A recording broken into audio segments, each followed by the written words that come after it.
Hello, I'm Jed Ellison. I'm an associate professor in the Institute of Child Development with an affiliation at the Department of Pediatrics at the University of Minnesota. In the spring of 2018, I was launching a new program of research to hopefully innovate in how we do population-based screening for autism spectrum disorders. Around that time, I was fortunate enough to meet two people that have helped kind of launch this new program of research that I'm consulting with and affiliated with. So in one case, one of our very own, Maria Krupina, introduced me to Dr. Kathy Abbo, a child psychiatrist with clinical interests in autism and other neurodevelopmental disabilities. She had established a collaboration with the University of Minnesota and was also consulting with and collaborating with this idea on building an infant mental health clinic because she saw the need in Uganda. And around that same time, I also met Emmanuel Bonny, who you will hear from shortly. And Emmanuel came to us from mentoring network, an international mentoring network through the International Society for Autism Research. And Emmanuel and I met in Minneapolis, and we hit it off, and we decided to kind of pursue this program of research in Kampala that he's going to tell you about. Take it away, Emmanuel. Hello, everyone. My name is Emmanuel Bonny.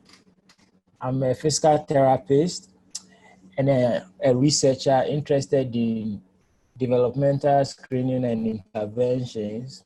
Like Jed said, we met in Minnesota in 2018, and we decided to launch a research program into autism screening in low-income areas.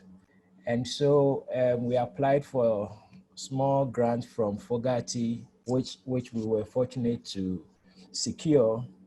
And so over the past 1 year, I've been working in Uganda with Dr. Catherine Abbo, trying to pilot test the implementation of a novel multidimensional screening approach that Jed developed and is testing in Minnesota, which is called pheno screening.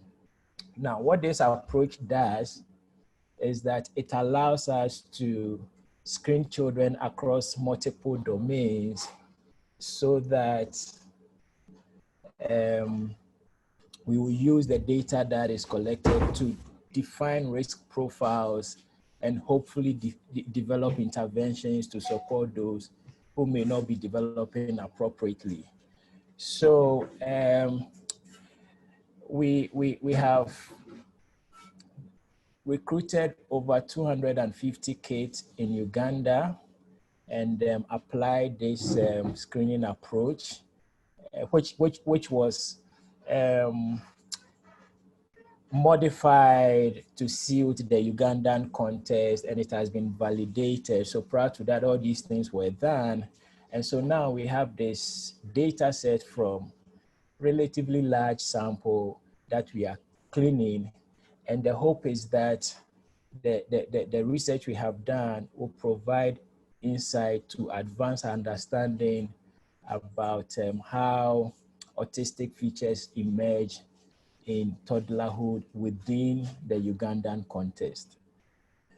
And we are open to collaborating with people who are interested in the kind of work we are doing in Uganda. Thank you. Great. Thanks, Emmanuel.